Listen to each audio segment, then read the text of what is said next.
Magandang araw, Senyor Facundo.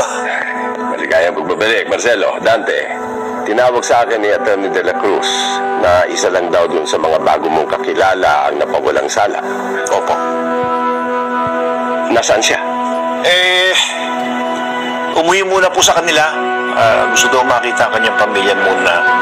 Ayoko naman pong biglain, kaya inayaan ko na po. Pero panalo po yung bata. Good, good. Tungkol doon sa pera, droga, doon sa raid, hindi na-recover ng mga pulis. Makukuha ba natin muli yun? Opo, mababawi namin yon. Sige. Namuhunan ako doon, Marcelo. Kailangan mabawi natin agad. Kami na po bahala.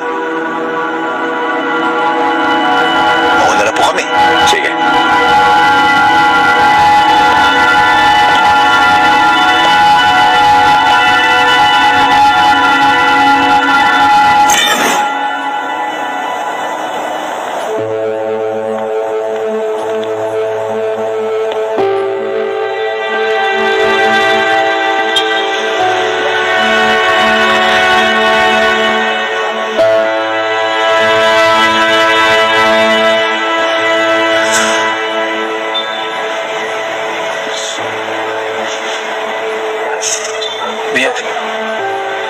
Pasensya ka na. Kakalaya mo lang yun. Agad na hinabot mo kay tatay tsaka kuya.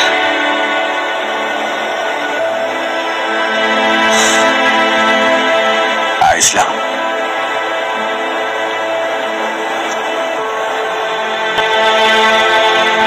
Sabihin naman ako Bata pa lang ako. Talaga mainit ang dugo sa akin ni tatay. Alam mo ko yung sasama lang ang loob ko. Hindi mo lang ako pinaglaban ni nanay. Alam mo naman takot si nanay kay tatay eh. Wala siya magagawa dito. Lalo lang lalaki ang gulo pag tinulungan ka niya eh. Nung nakulong ako, minsan di man lang niya ako binisita. Hindi niya inalam kung ano sitwasyon ko doon. Ilang beses ako mutik mamatay doon sa Antino. Kahit si Lola, ikaw. Kaya pasensya na. Pinagbawalan kasi kami ni tatay eh. Gustuhin man namin na dalawin ka. Wala po kami magawa eh. Kami malalagot kay tatay eh. Kuya, si Lola nga pala wala na sa bahay. Bakit? Nasaan sila? Hindi nga po namin alam eh. Hinanap namin sila ni Lornoy pero tingin ko nasa loob lang siya ng Quiapo, kuya. Ipapalamig. Kuya, ang gulo-gulo na ng buhay natin. Simula ng bata pa tayo. Lalo na ngayon, mas lalong gumulo pa. Siguro, kuya, hindi na talaga tayo magkakasundo sa bahay. Mas mabuti pa, kuya, umalis na tayo dun. Tayo na nanay, nila lola. Pati rin ako, kuya, sasama na ako sa'yo. Hindi na ako uwi ng bahay, kuya. Ito, si Kuya David lang naman pinapansin ni tatay eh. Si Kuya David lang magaling. Santino, huwag mo sabihin yan.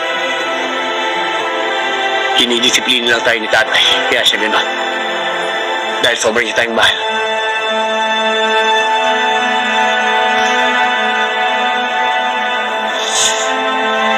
Ang mabuti pa siguro,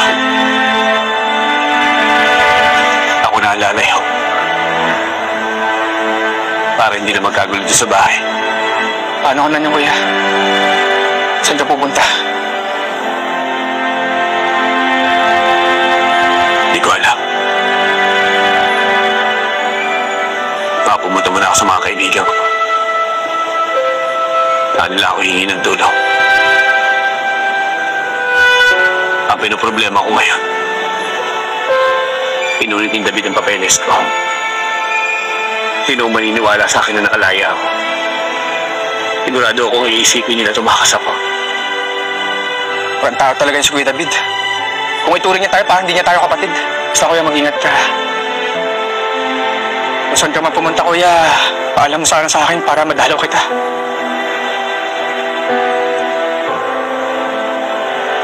Mag-ingat din kayo. Ito na bahala kay nanay. Opo, kuya.